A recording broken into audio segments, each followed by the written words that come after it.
ते एक विचार होते, ते एक क्रांती होते, ते एक संघर्ष होते आणि सर्वात महत्वाचं म्हणजे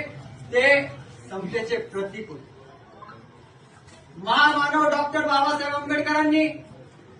इतक्या गरिबीच्या कठीण परिस्थितीत त्यांना शिक्षणाचा एवढा भूक का लागावी, कारण त्यांनी जे